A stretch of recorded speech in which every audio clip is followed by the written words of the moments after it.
for having been entrusted to chair and steer the negotiations.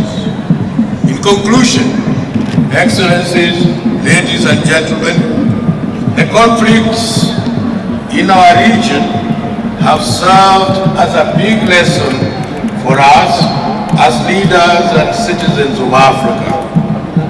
We have seen over the years how wars have destroyed economies, increased poverty, and reduced productive communities to beggars. Indeed, Africa is today trailing all other countries in development, largely as a result of conflicts. We can no longer afford to solve our differences through the use of force.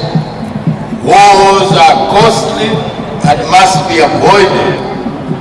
The signing of the peace agreement demonstrates the resolve of the new leadership in Africa to entrench dialogue and regional cooperation. Africa is now moving towards peace, stability, and economic prosperity. With these remarks, I wish our brothers and sisters of Sudan a peaceful and prosperous future. Please be friendly, and from now on, we shall all make progress. Thank you very much indeed.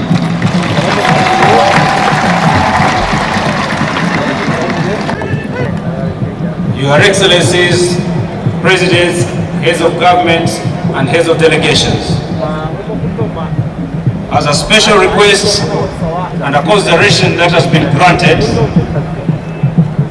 I now call upon the Secretary of State of the United States of America, General Colin Powell, to make his statement.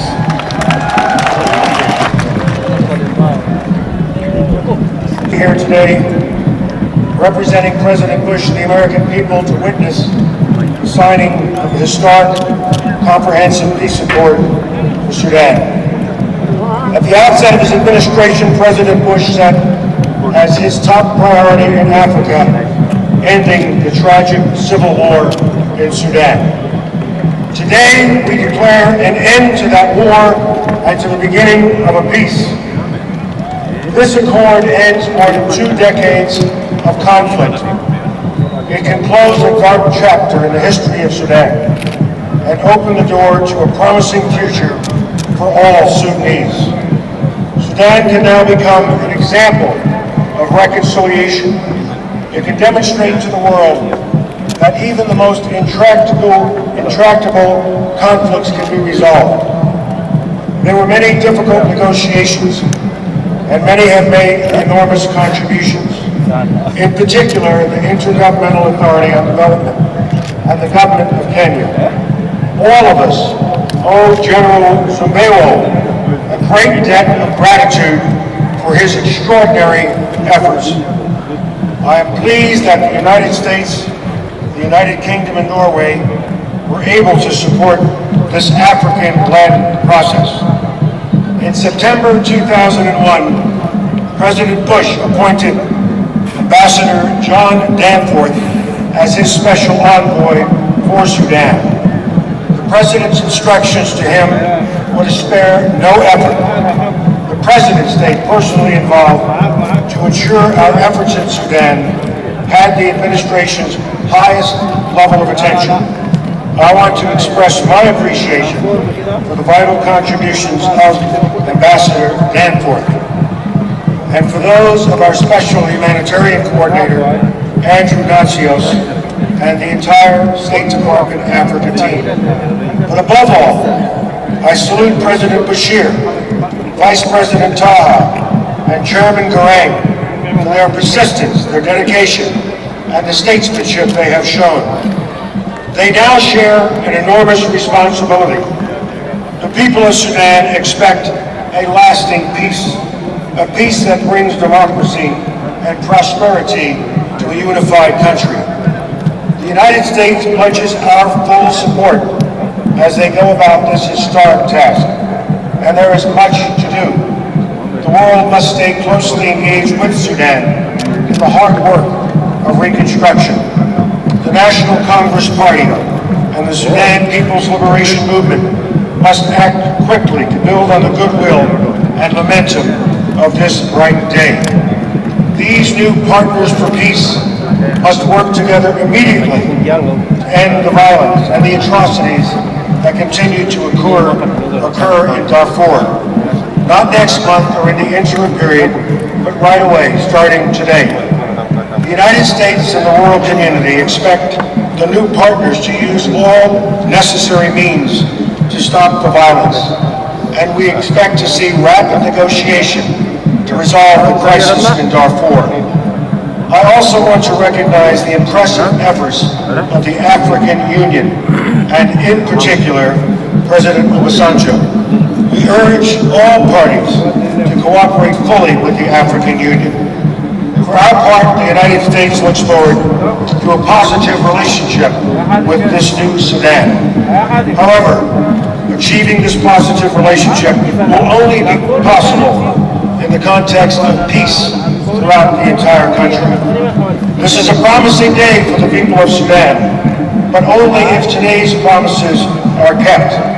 I urge you all to seize this historic opportunity to transform Sudan from a country torn by war into a nation united in peace, from a place of tragedy into a land of hope and promise.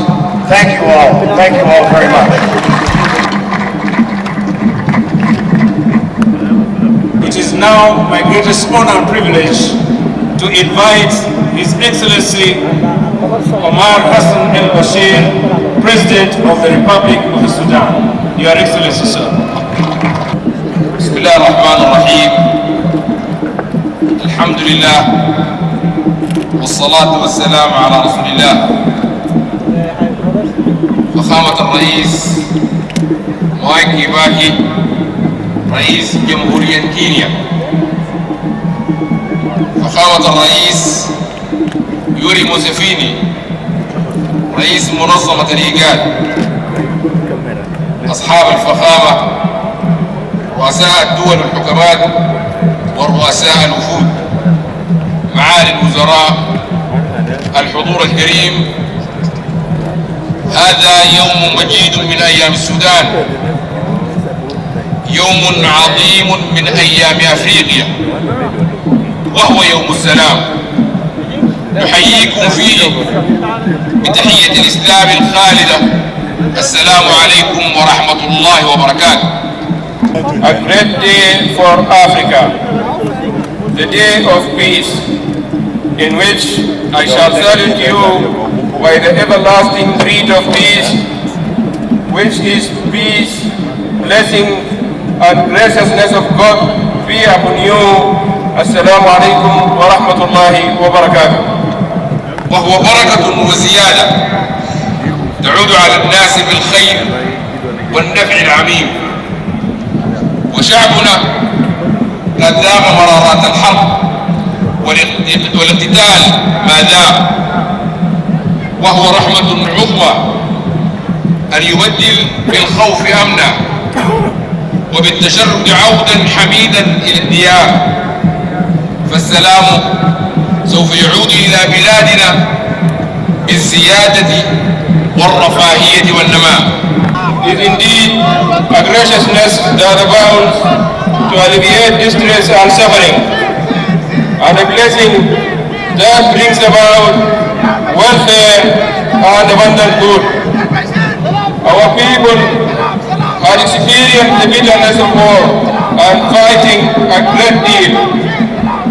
It is indeed graciousness when security is turned into security, and when displacement is reversed by laudable homecoming.